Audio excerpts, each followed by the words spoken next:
Apapun bisnis Anda di Indonesia, entah itu PT lokal, PMA, atau bahkan raksasa teknologi global, sadar atau tidak, Anda sekarang sedang beroperasi di tepi jurang. Ada dua ancaman besar, yang satu digital, yang satu legal. Dan keduanya punya kekuatan untuk menghancurkan bisnis Anda, mungkin bahkan dalam semalam. Ini bukan gertakan. Ini bukan untuk menakut-nakuti. Ini adalah sebuah realitas pahit yang dihadapi setiap direktur dan pemilik bisnis di negara ini.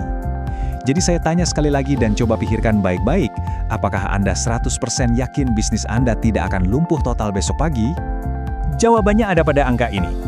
2. Cuma ada 2 ancaman inti yang harus Anda perhatikan. Tapi dua-duanya bisa mengakhiri segalanya.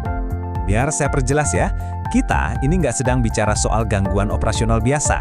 Ini adalah ancaman eksistensial, ancaman yang bisa menghapus perusahaan Anda dari peta.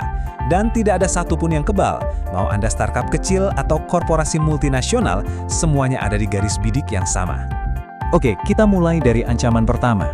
Sesuatu yang mungkin Anda pikir sudah Anda bereskan, bahaya siber. Anggap saja ini bom waktu yang terus berdetak, persis di bawah lantai kantor Anda. Coba lihat angka ini. Menurut data Kemenkominfo, lebih dari 80% perusahaan di Indonesia kredensialnya sudah pernah bocor. Artinya apa? Artinya, email, password, sampai akses database Anda kemungkinan besar sudah beredar di luar sana. Pertanyaannya bukan lagi jika, tapi kapan data itu akan dipakai untuk menyerang balik Anda. Anda mungkin sudah habiskan banyak uang untuk firewall, antivirus, dan segala macam sistem keamanan. Tapi saya tantang Anda dengan satu pertanyaan sederhana. Bisakah Anda mengukur dengan pasti berapa besar risiko Anda saat ini? Bisakah Anda jawab, kemungkinan kami diretas bulan depan adalah sekian persen? Sebagian besar tidak bisa, dan ketidaktahuan itulah yang akan membunuh Anda. Tapi jujur saja, ancaman siber yang sudah kita kenal itu bukanlah yang paling mematikan. Sekarang kita masuk ke ancaman kedua, yang lebih jarang dibicarakan, tapi dampaknya jauh lebih berbahaya. Sebuah badai hukum yang sedang bergerak lurus ke arah kita semua. Kita bicara tentang Undang-Undang Pelindungan Data Pribadi atau UU PDP. Gampangnya, ini adalah GDPR versi Indonesia. Aturannya sudah sah dan masa tenggangnya akan segera berakhir. Lihat lini masa ini. Batas waktu untuk patuh 100% adalah Oktober 2024. Itu sudah di depan mata. Dan menurut para ahli di Kemendikbud dan BSSN, penegakan hukum penuh diperkirakan akan dimulai di tahun 2026. Waktu Anda sudah hampir habis. Nah, sekarang mungkin ini yang ada di pikiran Anda. Alah, ini kan Indonesia. Apa iya pemerintah bakal serius menegakkan aturan ini? Jawaban singkatnya, ya. Mereka pasti akan sangat serius. Dan alasannya sangat sederhana.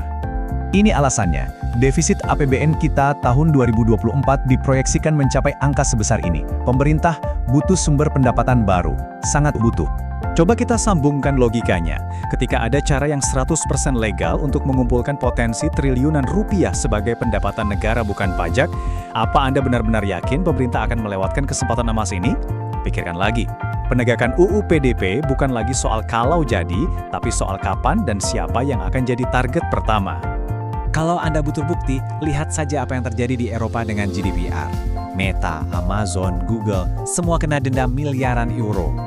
Kalau raksasa-raksasa global ini saja bisa melanggar, hampir bisa dipastikan mereka juga melanggar prinsip-prinsip UU PDP di Indonesia yang sangat mirip.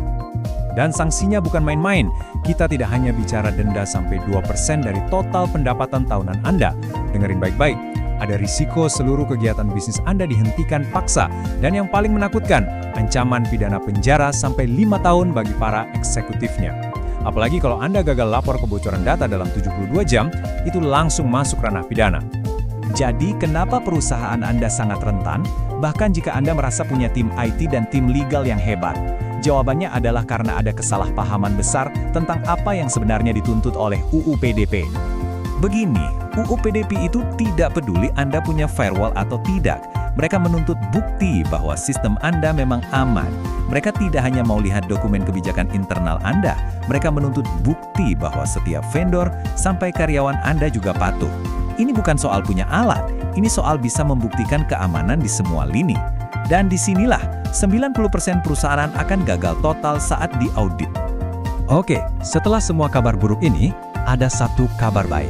Di tengah badai yang mendekat ini, ada sebuah perisai. satu-satunya perisai yang memang dirancang khusus untuk melindungi Anda dari kedua ancaman ini, siber dan legal, secara bersamaan. Ini bukan alat keamanan siber generik dari luar negeri yang cuma dimarketingkan ulang untuk Indonesia, bukan. Ini adalah platform yang dari fondasinya memang dibangun untuk konteks unik Indonesia, untuk menghadapi dua musuh sekaligus, para peretas dan regulator UU PDP. Kekuatan utamanya ada di sini. Setiap fitur yang ada itu menjawab pasal-pasal spesifik di dalam UU PDP. Misalnya, peringkat risiko kebocoran data itu langsung untuk memenuhi tuntutan pasal 39.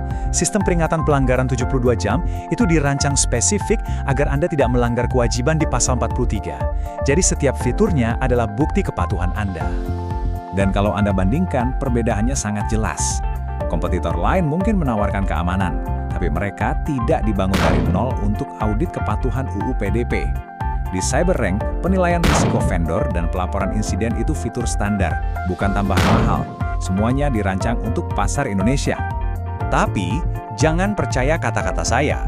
Dengarkan pakar teknologi legendaris Indonesia, Profesor Ono W. Purbo. Dalam bukunya, beliau menyimpulkan bahwa CyberRank adalah platform yang paling sesuai dan paling komprehensif untuk kepatuhan PDP di Indonesia. Ini adalah validasi dari pihak ketiga yang tidak bisa dibantah. Jadi, poin intinya adalah ini. Di lanskap bisnis Indonesia sekarang, berkata, saya tidak tahu resikonya, itu bukan lagi sebuah pembelaan yang bisa diterima. Ketidaktahuan adalah sebuah liabilitas, sebuah beban yang bisa membuat Anda kehilangan segalanya. Pada akhirnya, semua kembali pada satu pilihan sederhana. Anda bisa proaktif, memahami, dan mengendalikan risiko Anda. Atau Anda bisa memilih untuk abai dan menjadi risiko itu sendiri bagi investor Anda, bagi pelanggan Anda, dan bagi masa depan perusahaan Anda. Jadi, mana yang akan Anda pilih?